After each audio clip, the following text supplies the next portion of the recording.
महिलाओं का राजनीति में आना और टिके रहना कितनी बड़ी समस्या और चुनौती है अभी वर्तमान समय में? बहुत बड़ी चुनौती है। अगर कोई भी महिला है आज आगे आई है अपने घर परिवार को देखकर, अगर अभी तक लेकिन जितना विकास होना चाहिए था राजधानी रायपुर का उतना हो नहीं पाया, कारण क्या मानते हैं?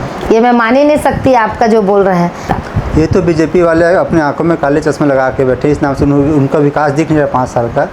36 वादा किया था भूपेश बघेल ने, 36 वादा में 5 वादा पूरा करके बताए दिखाए अगर किए होंगे तो। दूसरा, इसका फेज शुरू करने के लिए बात चल रही है, बहुत लंबे समय से बात चल रही है, लगभग 1.5 वर्ष पूरा हो चुका है, कब तक शुरू होने वाला है? अभी बोले थे कि अप्रैल में चालू हो जाएगा ऐसा करके, चुनाव आया तो उसके बाद हुआ नहीं है, पर बहुत जल्दी चालू होगा। अभी आपने बताया कि आप पेशे से एडवोकेट भी रही हैं। हाँ हाँ। ऐसा क्या हुआ कि आपको कोर्ट जाना गंवारा ना गुजरा और जनता के बीच सेवा करने के लिए राजनीति को अपने माध्यम चुना? देखो, कोर्ट तो मेरा तो आजीवन है, समझो हमारा रिटायर होगा नहीं एडवोकेट का, हम जब पाए तब जा सकते हैं। कहाँ निकल गए हैं? सरकार कौन चला रही, कैबिनेट मंत्री में कौन है, कुछ ठिकाना है नहीं। गलत बोल, पूरा अंक दूंगी मैं तो, पूरा काम हो रहा है, कोई भी ऐसा नहीं है।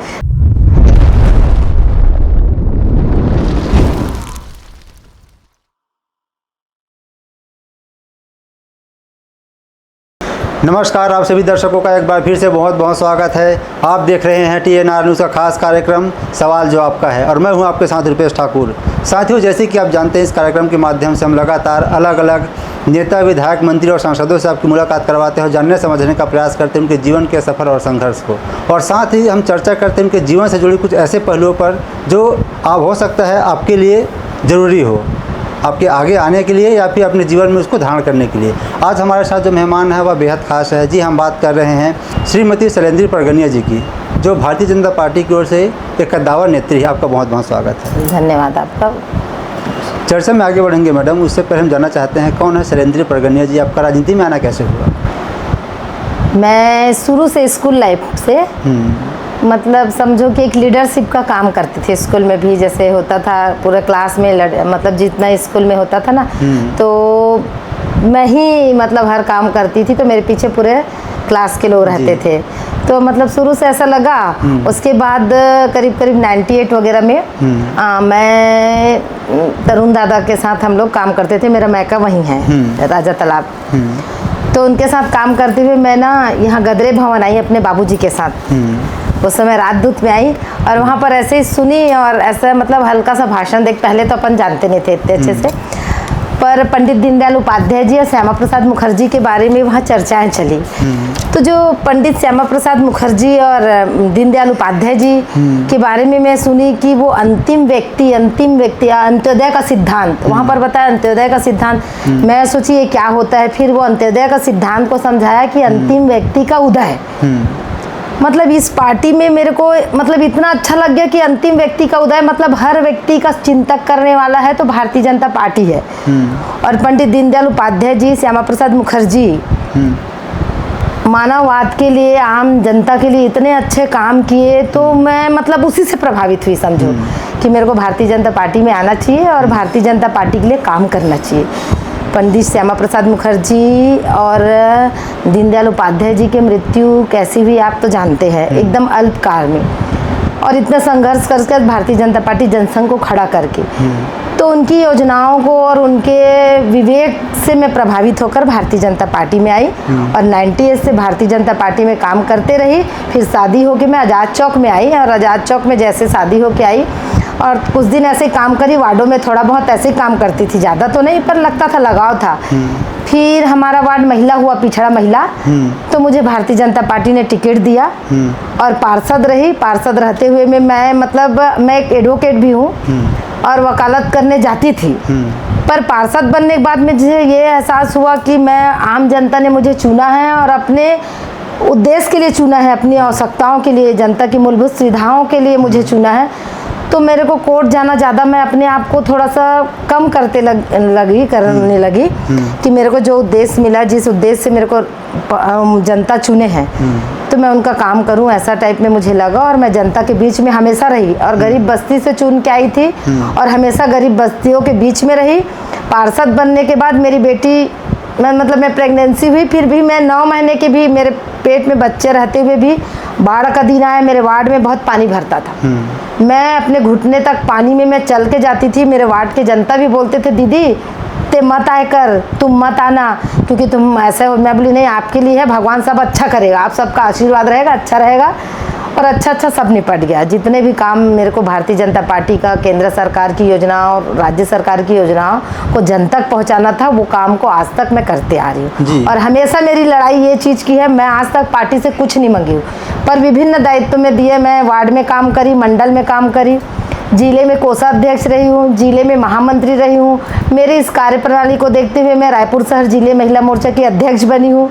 उसके बाद मैं भारतीय जनता पार्टी महिला मोर्चा की प्रदेश की मंत्री बनी थी। अब मैं बाड़ी में उपाध्यक्ष हूँ यहाँ रायपुर शहर की। लेकिन जितने भी योजनाएं हैं, जनकारी योजनाएं हैं, मैं जनता तक पहुँचाने का काम करना, सामाजिक काम करना। लोगों में किसी को, मेरे को पता चलता, अभी भी पता चलता है कि किसी के यहाँ कोई तकलीफ है, तो मैं ज़रूर उस तकलीफ में पहुंच के उसका काम को हल करने के लिए मैं भरसक प्रयास करती हूँ। आप राजनीति में आने के पीछे अपना आदर्श किन्हें मानती हैं? मेरा आदर्श मैं बता दी, श्यामा प्रसाद मुखर्जी, पंडित दीनदयाल उपाध्याय जी। खैर वो नहीं रहे, हम उनको देखे नहीं हैं, लेकिन उनके आदर्शों में चलकर, और बाकी तो यहाँ पर जितने भी मंत्री हैं, चाहे रमेश बैस जी को बोलो, बृजमोहन अग्रवाल जी को बोलो, राजेश मोराद जी को बोलो, सब अपने हैं, सब मेरे आदर्श है। आपको राजनीति में लाने वाले व्यक्ति कौन है? मैं अपने बाबूजी को देख के, संघ परिवार से हूँ। संघ परिवार जागृति मंडल मेरे मायके घर के पास है, तो उनसे धीरे धीरे जुड़ते हुए मैं राजनीति में आई हूँ। आप राष्ट्र प्रेम की बात कर रहे हैं, राज्य प्रेम की जो एक होती है हिंदुत्व की भावना, वो बीजेपी में है, तो कांग्रेस में क्या समस्या है? कांग्रेस का ही, मेरे कांग्रेस का नाम सुनते उत्पात लगता है मेरे को, सही में आतंक लगता है। उन लोग आतंकित लगते हैं, आतंकवादी भी कम है कांग्रेसी से। जी, ऐसा क्यों? ऐसा तो नहीं है कि जितने भी संघीय परिवार जो संघीय मानसिकता रखते हैं वो बीजेपी में, कांग्रेस में भी हो सकते हैं, तो क्या वो सब के सब आतंकी है या फिर उनके विचारधारा मेल नहीं खाती? कांग्रेस का विचारधारा बीजेपी से मिल नहीं सकता, क्योंकि वो बहुत अलग है। अगर आज कांग्रेस की विचारधारा अगर बीजेपी या जनसंघ से मिलता ना, तो जितना हम 65 साल में जब कांग्रेस सरकार में जितने हमको तकलीफ मिला है, ना महिलाओं के लिए सोचा, ना कोई आम जनता के लिए सोचा। लेकिन भारतीय जनता पार्टी एक ऐसी सरकार है जो युवा से लेकर, बच्ची से लेकर बुजुर्ग तक अगर कोई चिंता करती है तो भारतीय जनता पार्टी की सरकार करती है। जी, लगभग आपको 25 वर्ष से ज़्यादा हो गए राजनीति में रहते हुए, अलग अलग पदों पर आप काम किए हैं। कितना संतुष्ट मानते हैं अपने आप को, और कितना चुनौती भरा आपका सफर ये रहा? एक चुनौती तो है। भारतीय जनता पार्टी एक ऐसी पार्टी है जिसमें संगठन का चारों तरफ आँख होता है, कौन क्या कर रहा है, कैसा कर रहा है दिखता है, और मेहनत करते हैं। हमको जो पार्टी ने जो जवाबदारी दिया आज तक, उस जवाबदारी, जिस उद्देश्य के साथ हमको बनाए, हम खरे उतरे हैं। हम भारतीय जनता पार्टी के जिला अध्यक्ष रहते हुए भी हमारे को जितना भी जवाबदारी, जितना भी काम दिए हैं, मैं भली भांति पूरा काम करी हूँ। रही बात टिकट का, तो इससे पहले जो चुनाव हुआ था नगर निगम में, तो मेरी बहुत सारी ऐसी बहनें हैं, मैं काम अच्छा करी हूँ, मेरा पूरा जिले में सराहनीय था, लेकिन मैं अकेले नहीं कर सकती, मेरा टीम पूरा किया है। मेरे टीम का बहुत बड़ा हाथ था मुझे आगे काम करने में, और मैं उस टीम के लिए टिकट मांगने के लिए मैं पार्टी से लड़ाई भी करी हूँ, लेकिन पार्टी ने जिसको देना था दिया है। पार्टी का जो निर्णय होता है सर्वोपरि होता है, उस पार्टी को मानकर हम आगे बढ़ते चले, और बहनों के लिए हमेशा हम संघर्ष रहे। आज भी कोई बहन को तकलीफ है या कोई बहन को कुछ चीज़ चाहिए, तो हम आज भी अपन संगठन के पास जाके बात करते हैं। रही बात मेरी, मैं अपने लिए आज तक कभी कुछ नहीं मांगी। अभी टिकट का आया था तो महापौर की था, महापौर अगर किसी को भी दे सकते हैं ऐसा था, तो महापौर के लिए मैं भी दावेदारी करी थी। और मैं जिस वार्ड से पहले पार्षद लड़ी थी उसमें भी पिछड़ा महिला था, उसमें भी मैंने दावेदारी की, लेकिन कुछ कारण से नहीं दिए। फिर भी मैं महापौर मिनल चौबे जी प्रत्याशी रहते हुए मैं उनके साथ पूरा 24 घंटा, और जब तक रिजल्ट नहीं आया तब तक मैं उनके साथ थी, कंधे से कंधे मिलाकर तन मन धन से उनके साथ काम करी। जी, आप शादीशुदा महिला हैं, आपके पास घर की भी जिम्मेदारी है जी, और राजनीति में भी आपको समय देना पड़ता है, तो दोनों को आप कैसे मैनेज करते हैं? इसमें घर वालों आपके कितना साथ देते हैं? देखिए, घर परिवार तो मैं कहना चाहूँगी कि कुछ कारण से मेरा 7 साल शादी हुआ था। 7 साल में मेरे मतलब हम लोग साथ नहीं रहे, पर मेरे दोनों बच्चे मेरे साथ रहे। मैं पेशे से वकील हूँ और मेरे माँ बाप मेरे भाई बंधु किसानी लोग हैं, उनका मेरे को भरपूर सहयोग मिला है। अगर आपको जनता की सेवा करना है, समाज की सेवा करना है तो आप करो।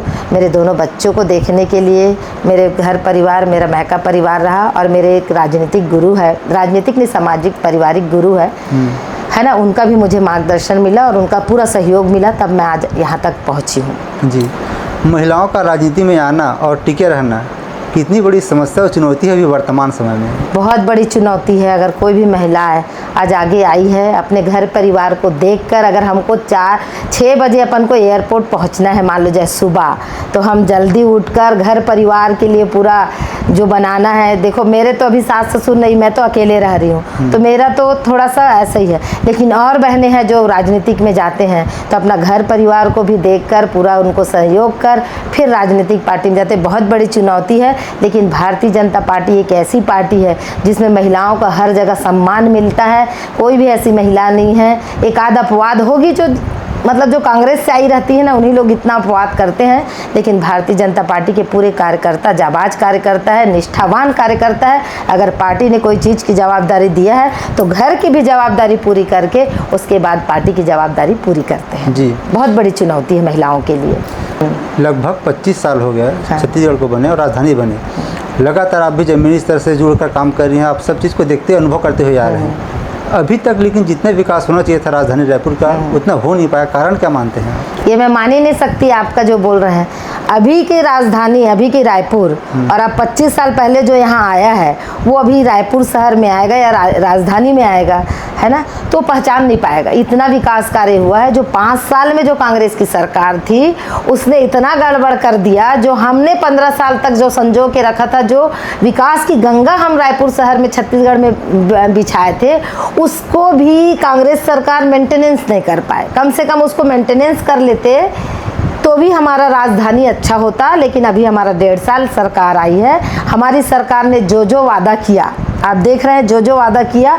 माननीय विष्णुदेव साय जी का सरकार है, तो लोग बोलते हैं, क्या मीडिया वाले स्वयं बोलते हैं कि साय जी का सरकार साय काम चल रहा है, वैसा हमारा सरकार साय काम कर रहे हैं। जो कांग्रेस सरकार ने गोबर कर दिया था, गुड़ गोबर, उसको भी हम अच्छा कर रहे हैं अभी तक। जी, इसी कार्यक्रम में हमारी चर्चा हुई थी एजाज ढेबर जी के साथ में। तो उनका कहना था रायपुर मतलब मेरा महापौर बनने से पहले शून्य में था और 5 साल में इन्हें 100 तक ले आया। अब बीजेपी के हाथ में चली गई है, पता नहीं इसको कैसे हैंडल करेंगे। आप खुद बताइए, क्या शून्य में था, क्या था? एजाज ढेबर ने क्या किया? केवल जहाँ जाओ वहाँ कब्जा करवाया, मुस्लिमों से लड़ाई झगड़ा करवाया। कौन सा विकास कार्य किया है एजाज ढेबर से? मैं चैनल के माध्यम से चुनौती देती हूँ कि अगर अपना 5 कार्य भी बता दे कि अपने कार्यकाल का बड़ा कार्य, तो मैं मान जाऊंगी कि क्या ढेबर, एजाज ढेबर ने काम किया। बिल्कुल काम नहीं किया है। अभी हमारी सरकार आई है, हमारी सरकार काम कर रही है। एजाज ढेबर तो हर काम को रोकने के पीछे, ये काम अच्छा नहीं है, ये काम अच्छा नहीं। केंद्र सरकार से पैसा आने के बाद भी उस पैसे को रोकना, केंद्र सरकार, यहाँ राज्य सरकार जो भूपेश बघेल, जिनका नाम भी मैं लेना नहीं चाहूँगी, लेकिन भूपेश बघेल जी, केंद्र गरीब जनता के लिए पैसा आया था घर बनाने के लिए, उस पैसे को भी रोका गया है। आपको भी पता है।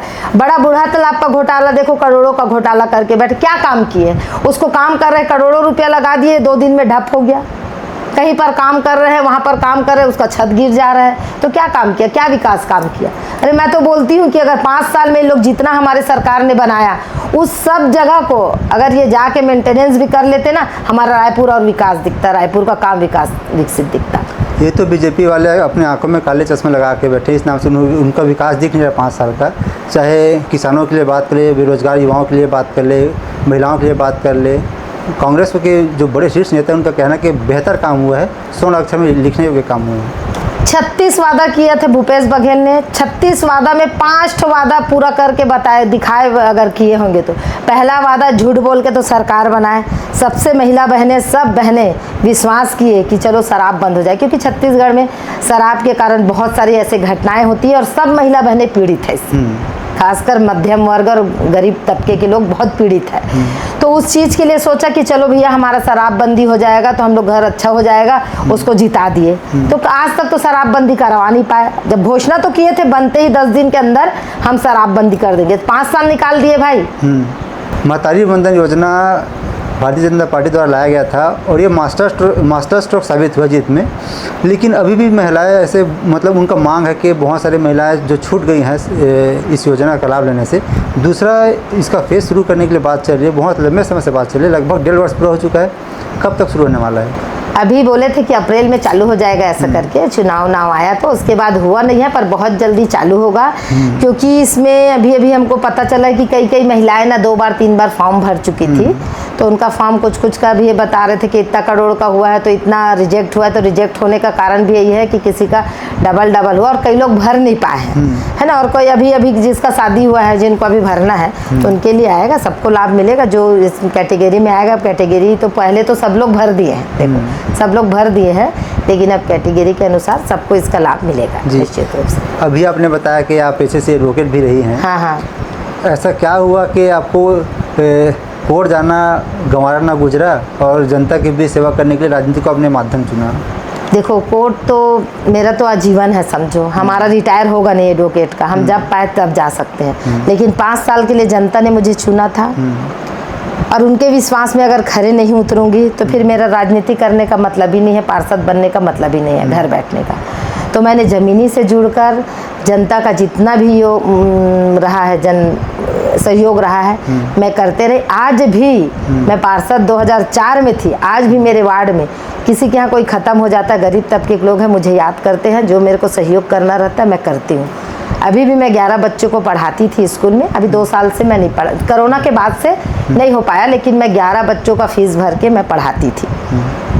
कि मेरे को भी दर्द होता था, पर एकदम हाई फाई स्कूल में नहीं, लेकिन जहाँ तक हो सके उस बच्चे का भविष्य बनाने का, संवारने का मेरा वो था, पर मैं उसको करते रही बात। और जैसे कोई बीमार है, कुछ है, तो मेरे को पता चलता है ना, तो मैं ब्लड देती हूँ। मैं अभी तक 47 बार ब्लड दे चुकी हूँ। मेरा वो है कि मैं 51 बार दूँ, लेकिन अगर किसी का नहीं होता तो कहीं ना कहीं अरेंज करके मैं उसकी व्यवस्था करवाती, निःशुल्क, ना किसी से पैसा लेना, ना कुछ भी नहीं। जी, 1.5 वर्ष की सरकार को कितना अंक देना चाहेंगे? क्योंकि अगर विपक्ष की बात करें तो बोल रहे हैं कि शायद सरकार है, पता नहीं शायद कहाँ निकल गए हैं, सरकार कौन चला रही, कैबिनेट मंत्री में कौन है, कुछ ठिकाना है नहीं। गलत बोल, पूरा अंक दूंगी मैं, तो पूरा काम हो रहा है, कोई भी ऐसा नहीं है। देखो, अब कोई ऐसे भी काम लेके चलते जो जायज़ नहीं है, उस काम को अगर बोलोगे तो कोई नहीं करेगा। लेकिन जो संवैधानिक काम है, जो अपना काम हो सकता है अपने राजनीतिक उससे, जो नेता लोगों से, वो काम सारा काम होता है, सभी का काम हो रहा है, कोई ऐसे नहीं है। और विकास की भी बोलो तभी हमारा क्षेत्र में राजेश मूर्त जी है माननीय, अब उनके देखिए अभी कितना हर वार्डों में भूमि पूजन हुआ है, हर जगह भूमि पूजन हुआ है, हर जगह रोड नाली से लेकर हमारा समता चौबे देखो इतना भरता था पानी कि सबसे ज़्यादा परेशानी होता था समता चौबे का। लेकिन इस समय मेरे ख्याल से 90% निराकरण हो गया है, अच्छा चल रहा है, काम चल रहा है। कोई नहीं बोल सकता कि भारतीय जनता पार्टी का सरकार है, भारतीय जनता पार्टी का मंत्री है, कोई काम नहीं हो रहा है, ये गलत बात है। टीएस बाबा से हमारी चर्चा हुई थी मैडम, तो उनका कहना था कि कांग्रेस पार्टी के हार के पीछे का कारण विकास नहीं है, विकास तो पार्टी बहुत की है, लेकिन जो अंदरूनी कलह थी और जो बीजेपी की सेंट्रल एजेंसी का जो दुरुपयोग था वो हार का कारण बना। ये गलत बात है। कांग्रेस का हार का कारण आप खुद जान गए, टी बाबा जी देव जी है ना, उनका और माननीय भूपेश बघेल का 2.5 साल का आंकड़ा था, लोचा था समझो, है ना। अब उस लोचा को सोच लीजिए ना, बाबा कितने आज तक कभी हारे नहीं है। हार का कारण क्या हो सकता है? सरगुजा क्षेत्र तो पूरे के पूरे हार गए भाई, वो तो अपने आप को नहीं बचा पाए और काम ही नहीं हुआ था। नरवा गुरवा बारी में बोझा गए, इसी में बोझाया गया। गरवा गोबर खरीदना, उस गोबर को जनता से खरीद रहे हो आप 10 रुपए में और उसको हम वही को बेच रहे हो 100 रुपए में, तो जनता को भी ये बात समझ आ गई। जी, ओपी चौधरी जी का कहना है कि आने वाले जो 5 साल में छत्तीसगढ़ का जीडीपी को हम दोगुना कर देंगे। तो जिस प्रकार से योजनाएं बनाई जा रही है अभी वर्तमान में, आपको लगता है कि वाकई में पॉसिबल है? पॉसिबल है। ओपी चौधरी जी जैसे है और हमारे मुख्यमंत्री जी है, पूरा मंत्रिमंडल है, जरूर पॉसिबल होगा। वो जो मतलब जो पॉलिसी बनाई जा रही है उसका धरातल पर दिख रहा है, लोगों को लाभ मिल रहा है, उसका मिल रहा है, लोगों को लाभ मिल रहा है। कहाँ पर नहीं मिल रहा है बताइए आप। जैसे कि जो पट्टा वितरण का जो एक सिस्टम शुरू किया था कांग्रेस ने, वो तो पूरा फर्जी था भाई। हाँ, वो अब जैसे बीजेपी वाले बोले थे कि अपने अपने लोगों को बस बांटे हैं, हाँ, वो भी फर्जी भी था वो पट्टा जी, फर्जी था, इसीलिए तो बोझा गया वो। कांग्रेस का जो गड्ढे में गिरना और इतने कम उसमें आना, चलो हार जीत तो सबकी लगे रहती है, 19-20 होता तो भी समझ आता ना, इतने कम में सिमट गए तो क्या है। और उनका ये भी कहना हार के पीछे कारण हमारे बड़े बड़े नेताओं को ना कोर्ट का चक्कर लगाना पड़ गया, तो हम लोग फोकस नहीं कर पाए। तो कोर्ट का चक्कर क्यों लगा? आप तो घोटाला करते गए ना, कोर्ट तो ऐसे ही जन रहा। हमारे नेता भी तो इतने साल 15 साल सरकार में रहा, कौन सा नेता कोर्ट तक गया है बताओ? क्योंकि 15 साल से बीजेपी की सरकार ये तो घोटाला ही में मर गए ना भैया। दारू घोटाला, करोड़ों अरबों का दारू घोटाला, आपका महादेव घोटाला आप देख ही रहे हो। अभी तक तो जेल में है, आधा जेल में आधा बेल में, तो कहाँ से होगा? जनता को भी समझ आ गया कांग्रेस का खेल कि कांग्रेस नहीं जो कहती है वो नहीं कर सकती, और बीजेपी का इतना है कि जो चीज़ बोलेंगे वो चीज़ को करेंगे। पंडित श्यामा प्रसाद मुखर्जी, पंडित दीनदयाल उपाध्याय जी की सोच, जो सोच है भारतीय जनता पार्टी का सोच है कि अंतिम व्यक्ति तक उदय होना, अंतिम व्यक्ति का, ये सोच भारतीय जनता पार्टी का। और केंद्र में हमारी सरकार माननीय नरेंद्र मोदी जी है, नरेंद्र मोदी जी है तो सारा चीज़ संभव है। जनता का विश्वास क्या होगा जब जो प्रदेश के मुखिया उन्हीं के ऊपर जब भ्रष्टाचार का आरोप लगता है? ये पार्टी से ऊपर उठ के सोचने की ज़रूरत पड़ती है इसमें। तो कितना इस पर जिम्मेदारी बनती है जो नेता रहते हैं अपने आप को नेता समझते हैं, जो मुखिया समझते हैं अपने आप को, जनता उनको चुनकर भेजती है, अगर उन्हीं के ऊपर धब्बा लग जाए तो फिर जनता के विश्वास का क्या होगा? देखिए हमारे पार्टी में तो 99% कोई भी नेता के ऊपर धब्बा नहीं लगता। कुछ लोग हैं, कुछ लोग ऐसे हैं जो कांग्रेस से आए रहते हैं और पार्टी अपने, कभी कभी ऐसा होता है कि उसको टिकट दे दे और आ गए तो अपने आप को महान समझे, तो वैसे लोग कहें। हमारे भारतीय जनता पार्टी में हमारे डॉक्टर रमन सिंह जी का मुख्यमंत्री 15 साल तक एक नंबर चला है। एक दाग बता दीजिए हमारे डॉक्टर रमन सिंह जी के ऊपर, कोई दाग नहीं है। पूरे मंत्रियों के ऊपर बता दीजिए, कोई दाग नहीं है। और कांग्रेस के जितने भी मंत्री थे भ्रष्ट थे, भ्रष्ट थे, चाहे कवासी लखमा को बोलो चाहे जो भी मंत्री को बोलो, सब भ्रष्ट सरकार थे, इसलिए आज डूब गए। जी, मीनल चौबे जी महिला हैं, महापौर बनकर आई हैं पहली बार, इससे पहले वो पार्षद भी रही हैं। ढेबर जी का कहना है कि नहीं संभाल पाएंगे। बिल्कुल दिख रहा है आपको, कैसे नहीं संभाल पाए। दिन रात मेहनत करती है, दिन रात मेहनत करती है, बिल्कुल संभाल पाएगी। उसके में वो क्षमता है कर दिखाने का।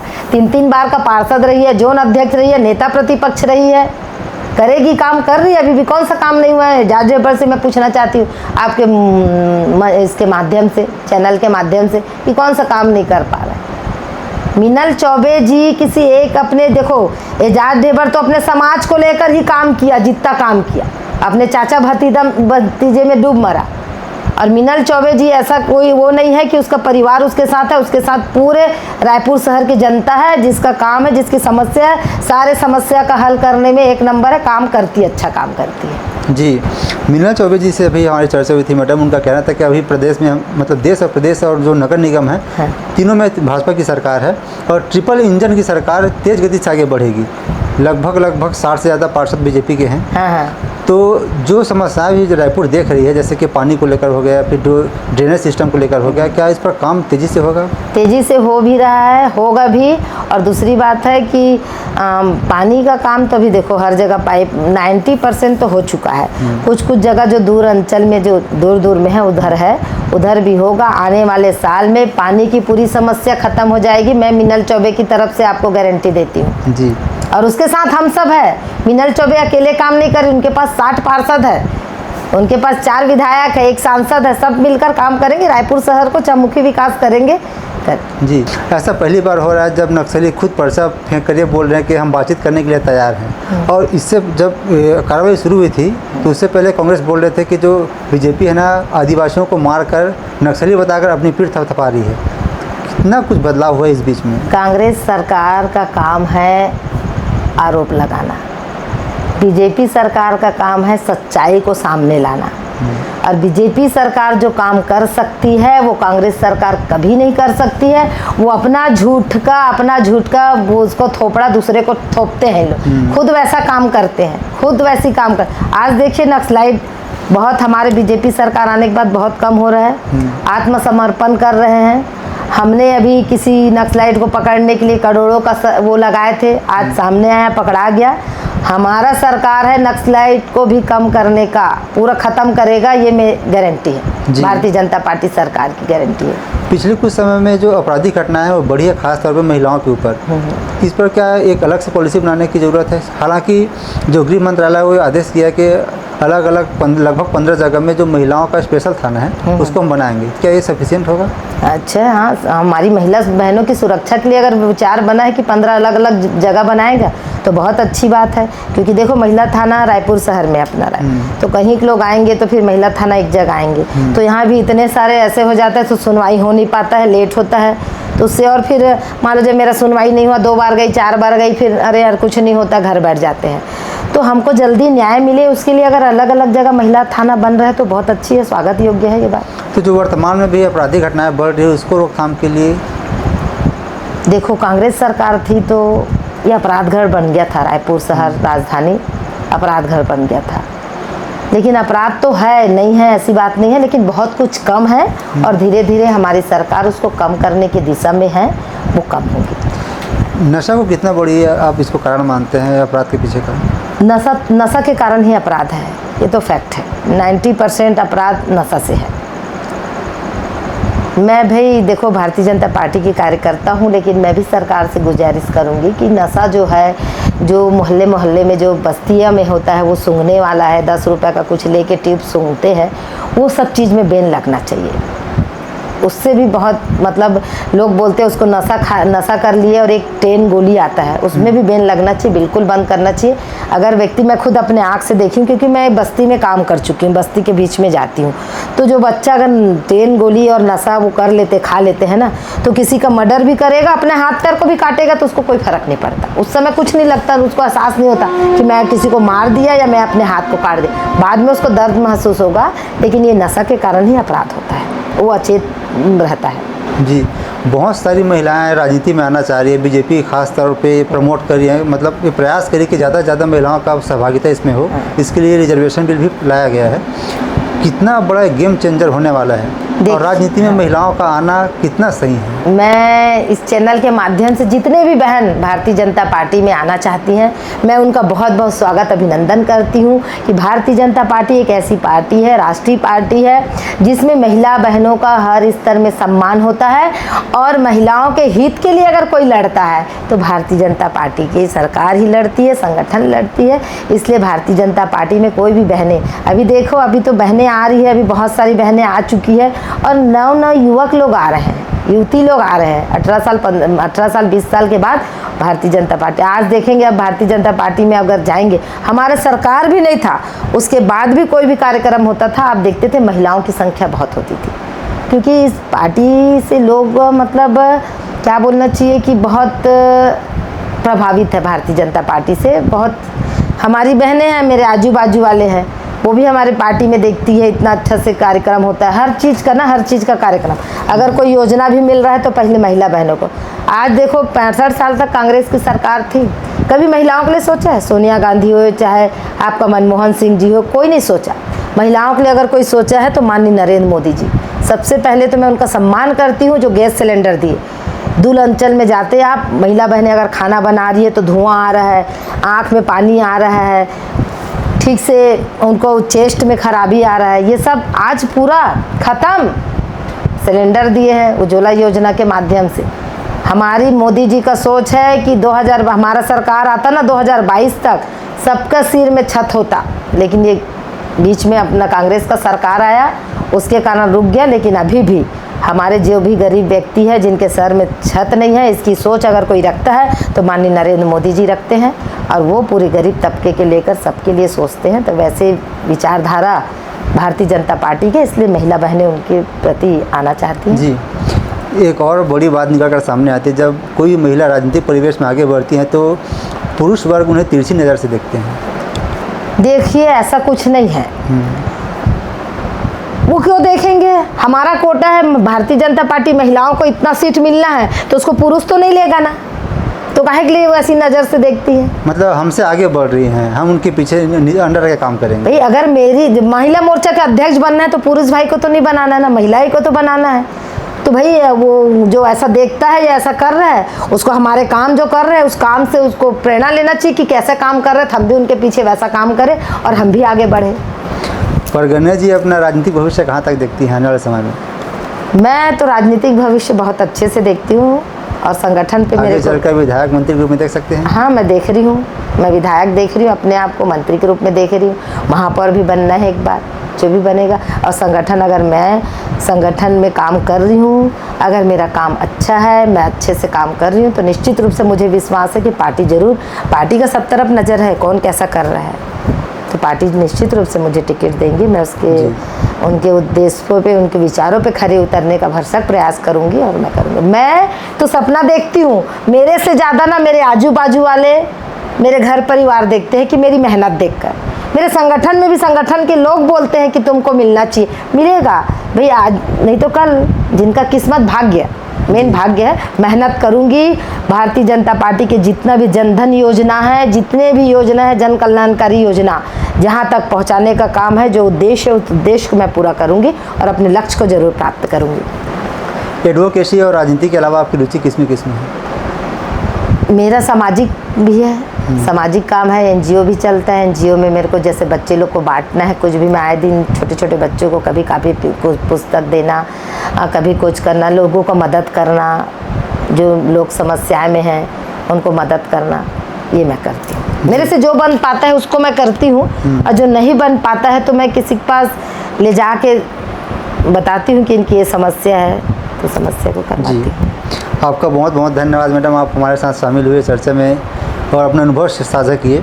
जाते जाते हमारे माध्यम से कुछ संदेश देना चाहेंगे, खासकर जो महिलाएं हैं राजनीति में आना चाहती हैं उनको? बहुत बहुत धन्यवाद। और मैं जितने भी महिला बहनें हैं जो भारतीय जनता पार्टी में आना चाहते हैं, उनका मैं बहुत बहुत स्वागत, अभिनंदन करती हूँ। भारतीय जनता पार्टी आपके विचारों को, आपके कार्यों को आगे बढ़ाएंगे और निश्चित रूप से आप सभी भारतीय जनता पार्टी में आइए। राष्ट्र पार्टी है। माननीय नरेंद्र मोदी जी के विचारों पर, पंडित दीनदयाल उपाध्याय जी के विचार, श्यामा प्रसाद मुखर्जी के विचारों पर खरे उतरकर भारतीय जनता पार्टी की जन कल्याणकारी योजनाओं को लोगों तक सब मिलकर पहुंचाए और हमारे देश को, हमारे प्रदेश को, हमारे राज्य को विकसित राज्य बनाए।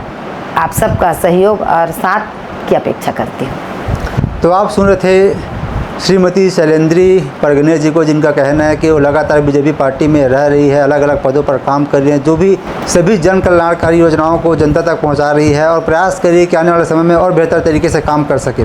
साथियों, फिलहाल इस कार्यक्रम में इतना ही। अगली बार आपसे फिर होगी मुलाकात एक नए कार्यक्रम में नए मेहमान के साथ। तब तक के लिए अनुमति दीजिए। नमस्कार।